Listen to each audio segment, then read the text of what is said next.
Hey there, Seawolves. Welcome to another episode of BrookLand. This is episode 6. We're going to preview the Stony Brook football's upcoming game this weekend against North Dakota in Grand Forks. And joining us to help us preview that game is Tom Miller, sports reporter for the Grand Forks Herald. Tom, thank you so much for joining us this week. Yeah, no problem. Should be fun. Definitely. And so before we look ahead to Saturday's matchup, as always, really quick recap of last week's game. Stony Brook was in action at home once again against Division II American International College. We played them a couple times in the last few years. This game, unfortunately, it was at home.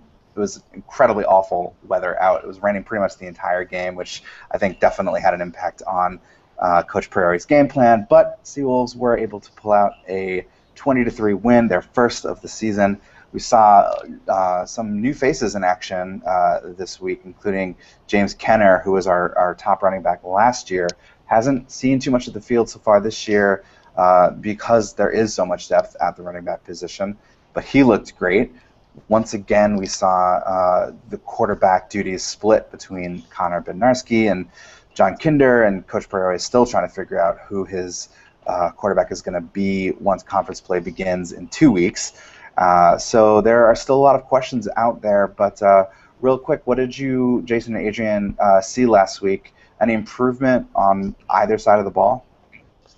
I thought the defense once again looked good. I thought Naeem Cheeseborough is really growing into that playmaker that Priori was really hoping he was going to turn into last year. Still has some penalty troubles. Had a late hit in game 1, unsportsmanlike in game 2, I believe. But otherwise, he's been a huge playmaker for us, which is going to be big in that secondary. Bedell looked great again, but otherwise, not necessarily too much progress. But the stars are starting to align, I guess, in some respect. Yeah, definitely. Adrian, not sure how much of the game you caught. The first couple minutes looked really rough for Stony Brook. They were slow out of the gate on both sides of the ball. The defense was allowing, pretty significant yards on almost every down. Finally kind of got settled in, halfway through the first half. This is a performance against a D2 school. Is that concerning at all to you that we really didn't blow them out? You have to understand that unlike years past, the Division II schools we played in the past were not good Division II schools by that level standard. That's fair. And and this year, American International, from what I understand, was actually considered a very strong Division II program. So we shouldn't really have been expecting like a huge 40, 50 point blowout like in years past. Sure. But the slow start was concerning, although it was good they were able to. They seemed to be able to pull it out in the end. They seemed to get going with the running game. Definitely. So, like Jason said, not too much progress, but they're getting there a little slowly. But I think they'll get there. Yeah, I do think so. And like I said, I think the weather was an unfortunate factor in this game. I think Coach Priori would have certainly liked to open up the playbook a little bit more, but because of the weather, I think that just wasn't able to happen. It was the bread and butter Stony Brook offense of lots of running and strong defensive performance again. Meanwhile, North Dakota, they are also off to a 1-2 start on the season. Tom, maybe you could talk a little bit about last week's game against Missouri State. It was close for a while there, but Missouri State, pulled away really in the second half and ended up being a 38-0 shutout. What have you seen so far from North Dakota in the early part of the season? Was that kind of a fluke performance in your opinion, or does this team have some significant holes looking ahead to the conference play? Well, I think they have some significant holes. They're going through a coaching change right now. They went 3-8 last year and fired Chris Mussman, and then hired Bubba Schweigert, who's a former assistant here in North Dakota, was at Southern Illinois with Dale Lennon. He's the head coach now, and they're kind of transitioning between a pass-heavy offense and a team now that wants to run the football. And I think both with the coaching change, new coach coming in, they're really 180ing what they're trying to be offensively. And right now, it looks gross out there, really. Less than 100 yards, both rushing and passing last week at Missouri State. Right now, things are just it's kind of one of those seasons, a transitional season, really, where they're trying to, a new coaching staff is trying to bring in their new guys to do their new system. And right now, that's just creating, offensively especially, a real cluster. Yeah, we could definitely sympathize. Our offensive line has been struggling for the better part of the season and hasn't really shown that they are able to kind of make the holes that we're going to need them to if our running game is going to have any kind of success moving forward. But I just want to, I guess, then transition to our second down today, which is to take a little bit of a closer look at UND and what Stony Brook can expect from the Sioux this weekend. The defense has been struggling a little bit. I think they're averaging now over 380 yards allowed per game. Obviously, it's early in the season, so the statistics can be slightly misleading. But for the Stony Brook offense, it's going to be interesting to see how they perform against a team that might not be the best defense that we've seen so far this year. Bryant, their defense played us incredibly well opening day. Of course, at FBS Connecticut, that defense was pretty solid as well. AIC, again, it's hard to judge with the role that the weather played in that game, just because the field was a complete mess. Jason, Adrian, looking ahead to this weekend, is there an opportunity, in your opinion, to see, if this offense actually has the talent and the skills that we're going to need heading into conference play, running against a defense that might not be as well fortified as some of the ones we've seen this year? Assuming that the weather holds up and it's a nice, as long as it's not muggy out and the field isn't a mess, then I think it absolutely is a big opportunity for the team. Because I really feel that Pryor, as you said, I think Pryor really does want to utilize more passing plays just to really get a feel for what he's got with Bednarski and Kinder. So I think against a team like North Dakota, who is struggling defensively right now, I think it's a very good opportunity to maybe to run a few more plays and just see what does he have.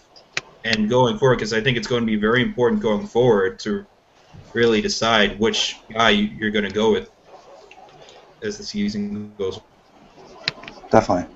Yeah, I think it's a big opportunity too. A little bit of question mark going into the game is it looks like Stacey Bedell is questionable. It seemed sometime in the second half last game that he had some sort of ankle sprain or something.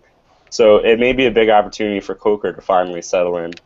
Also, it seems to be the last game of the 4-game QB tryout, so it'll be interesting to see if either quarterback can really show you anything outside of the one big pass to Cox in game 1 from Kinder and that great 80-plus yard drive from Bednarski against UConn.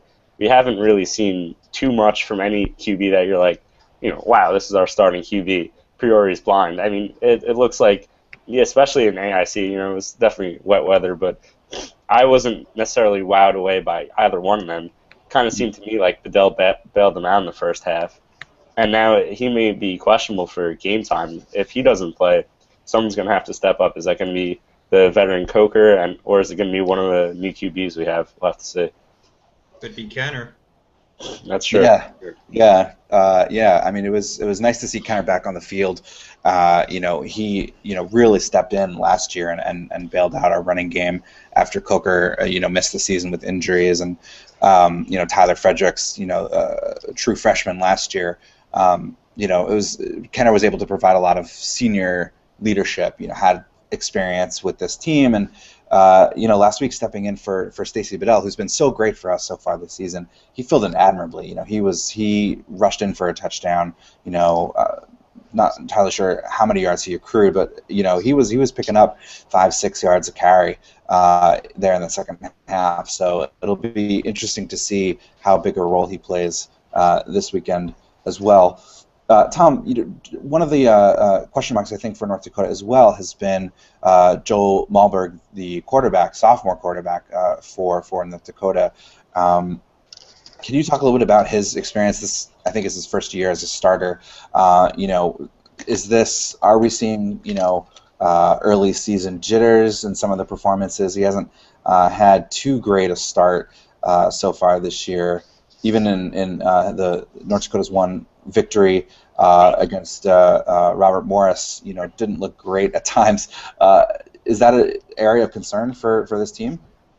Yeah, it definitely is. Coach Schweigert this week said that Joe's still their starting quarterback, but Joe's a sophomore, and both him and the backup Ryan Bartle split time last season, and neither of them grabbed the starting role. They both started something like 6 games right around there, so they split time almost half and half. And last week against Missouri State, Coach Schweigert put in Bartles again in the fourth quarter, and neither quarterback really played all that well. So. They're going with Moberg. He's been struggling. And actually the interesting part is he was one of the biggest recruiting gets 3 years ago. He had offers from North Dakota State. Minnesota was looking at him, and so that he was looked at it as really the quarterback of the future. And he's got all the physical tools. He's 6'3", 230. He's as big as some of their linebackers, but his timing's been bad, and he just hasn't put it all together right now. And I think everybody kind of is under the understanding that he probably won't be the starting quarterback in 2015. I don't know who that's going to be, but right now that's who they're going with, basically because he's more mobile than Bartles. And new offensive coordinator Paul Rudolph likes a mobile quarterback to run this offense. So a couple other things I just would point out from what you're saying earlier. In 2009, these two teams played, and UND was the Sioux. But they don't have a nickname anymore. After really, they got rid of it. All that deemed it hostile and abusive, and we could talk about this for many hours. But yeah. I'll cut it at they don't have a nickname. And the other thing, North Dakotas. The North Dakota fighting team, and so the weather will be fine. They play indoors. And I guess the other thing, talking about their defense, I would say North Dakota would probably counter with saying that. Their defense hasn't been that bad. Their offense has just been so terrible that it's put the defense in so many tough spots that defensively their statistics maybe they would hope to say are misleading. Mm-hmm. And so I wonder. Sorry, Jason, go ahead. Yeah, I was just curious. I mean, just around campus, talking to a lot of people about the game, everyone's like, "Oh wow, we're playing North Dakota State," and I'm like, "No, it's University of North Dakota." So I'm curious, kind of. Does UND take a big backseat to North Dakota State? Is it tough for UND to fight for recruits? And is there any real plan for North Dakota State to maybe take the FBS lead? Well, I think right now in the last 8 years, you could say North Dakota State obviously has really pulled away from North Dakota, and they're going after their 4th straight FCS title. So game day was there last week, ESPN. Everything's going right for North Dakota State. I think what fans of North Dakota would tell you is that when these two teams were both Division II, North Dakota owned the 1990s in that rivalry matchup, and North Dakota hopes that this is cyclical and they won't completely pull away from where they are at between North Dakota and North Dakota State right now, because they're obviously a huge gap, like you pointed out. As far as FBS for North Dakota State, they're on an island, same thing as North Dakota. Nobody really wants to add a team to their conference that is so geographically removed from everybody else. Whether you look west to the Mountain West or you look east to the MAC, you're looking at somebody who's going to have to add a team that's on an island. I mean, UND, even in the Big Sky Conference, your closest school is Missoula to the west, and you're talking about I don't know, I've never driven it, but it sounds like a 10-hour drive to me. So basically North Dakota and North Dakota State, their biggest problem, the best thing going for them is they're the only thing in the area, so they get great support, both from fans, from media, but the problem is they're just not near anybody, so that's hurting them. Yeah, definitely. It's one of those things that's always kind of with these top level FCS teams. We've seen a handful of them make the jump to the FBS Old Dominion recently. Georgia Southern, I think it was, Georgia State. A couple of these teams, try to make that jump. So that's definitely going to be interesting. With the increased attention that North Dakota State is receiving. Well, But that's a concern too, is that you go 13, 14 and 0, and you're putting 19,000 people in the Fargo Dome at North Dakota State. When you go 6 and 6, do you have 8,000, 9,000? You know that's the dilemma, I guess. yeah. One of the interesting, side stories about this week's matchup between Stony Brook and North Dakota, these are two teams who are both, still kind of getting used to new conferences. Stony Brook just joined the CAA 2 seasons ago at the beginning of last year. North Dakota is new to the Big Sky, is that right? Correct. Yeah, it was in the Great West Conference prior to that, and then came to Division I in 2008. Mm-hmm. That's right. Yeah. So I think it's these are two teams who are still kind of, I think, trying to forge their path a little bit in these new conferences and with these new schedules and tougher competition. So it's I think there's a lot of similarities between these two teams. I think and that's reflected, I think, as well in the matchup you mentioned back in 2009. These two teams met. I think they're slated to open the season in New York this time in 2 years from now, 2016. So, nice little home and home series that these two athletics departments have managed to work out. But anyway, getting back on topic, looking at this particular game. I think it's going to be interesting to see. These are two teams who, so far at least, have been putting defense first. As we mentioned, Stony Brook's offense has also struggled to kind of find its groove so far this year. I wonder, is this? I think from what I've seen, the odds makers are putting this at a pretty low-scoring game. Tom, could you talk a little bit about? I think most people are predicting somewhere in the mid-30s in terms of total points. Yeah, that's I was talking to one coordinator earlier in the week, and he said, the first team that gets to 14 can probably feel pretty good about themselves. I just think both of these offenses, from the looks of it, just from what I've seen from stats, it seems like Stony Brook appears to be a little one-dimensional right now. That's probably got to be a concern for them. North Dakota is coming in after getting shut out and not putting up 100 yards either rushing or passing. So these offenses haven't shown much to tell odds makers that the score is going to be over 35 combined. I don't know. That's what I saw earlier. Yeah, for sure. And again, this is a team that the final score 3 years ago was I think it was there was a difference of a touchdown. I think it was 31-24 if I'm remembering correctly. So it's going to be an interesting matchup. We'll see how these two strengths match up against one another. If the Stony Brook's defense is able to kind of continue what we've seen so far this year in terms of limiting competition to really low 200s in terms of total yardage. I think they're third in the FCS right now, actually, just a hair over 200 yards allowed per game. So it's going to be an interesting matchup. Moving ahead to our third down here, we mentioned Stacy Bedell as being questionable for this weekend.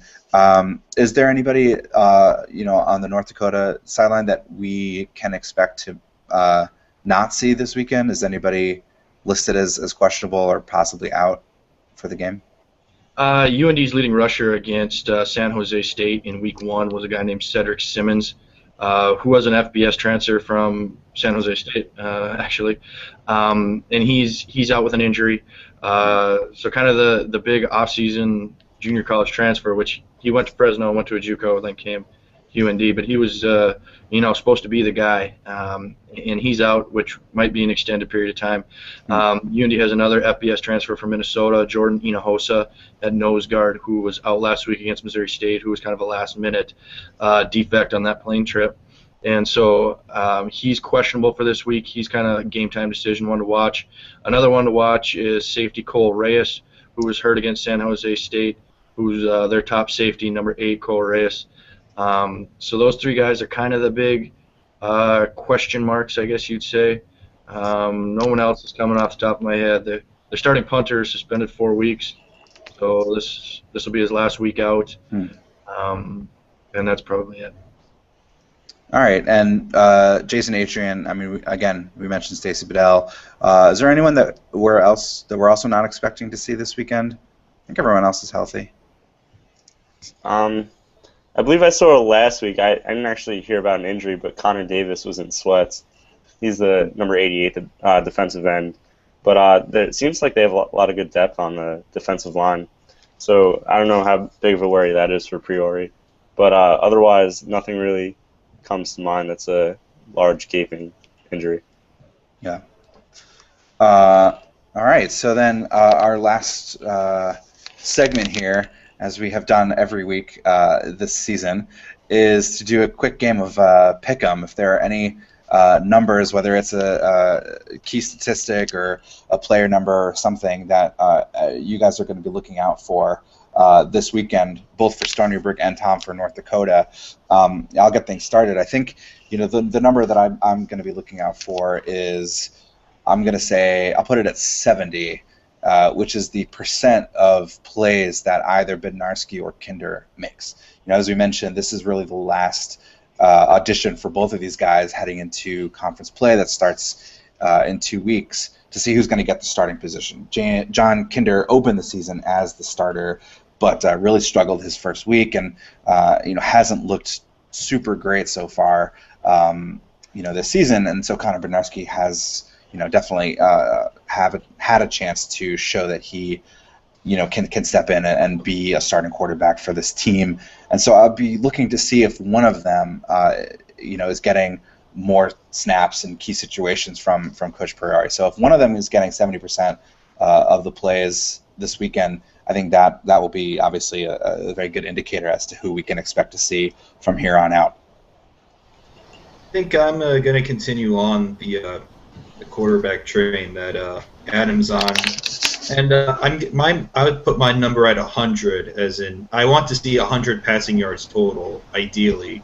I mean, it's probably asking a lot right now, considering how the team's performed. But I think that against North Dakota, it'll be a good opportunity.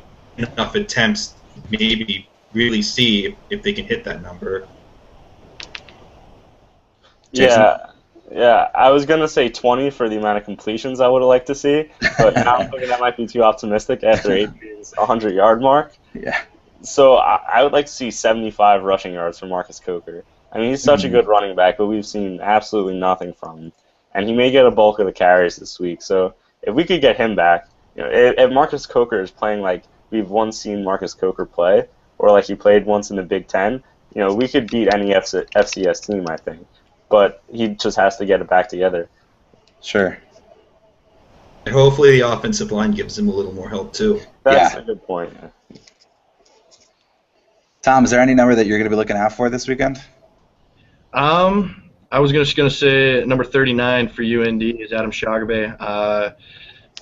He's going to be kind of their go-to running back with Cedric Simmons out. Can UND run the football? They need to take some pressure off Joe Moberg, who's obviously struggling. The only way they're going to have any sort of passing game is if the play action passes an actual threat, and you got to be able to run the ball. So Adam Shagabe, number 39, that's if he's able to get enough carries to keep it around 100 yards rushing, I think that's going to be big for North Dakota. Awesome. Well, obviously there's going to be quite a few storylines on for both of these teams heading into this weekend's game. Kickoff is at 6 p.m. local. That's 7 p.m. On the East Coast. That game is at North Dakota. So thank you again, Tom, for taking the time. And hopefully we are in for a good game this weekend. No problem. Thanks for having me. Yeah, should be a good one. It might not be very pretty offensively. Well, we'll at least get to see two good defenses at work. Jason, Adrian, as always, thanks for taking the time. And hopefully we'll be back in a week and break down our 2-2 start to the season. Here's hoping.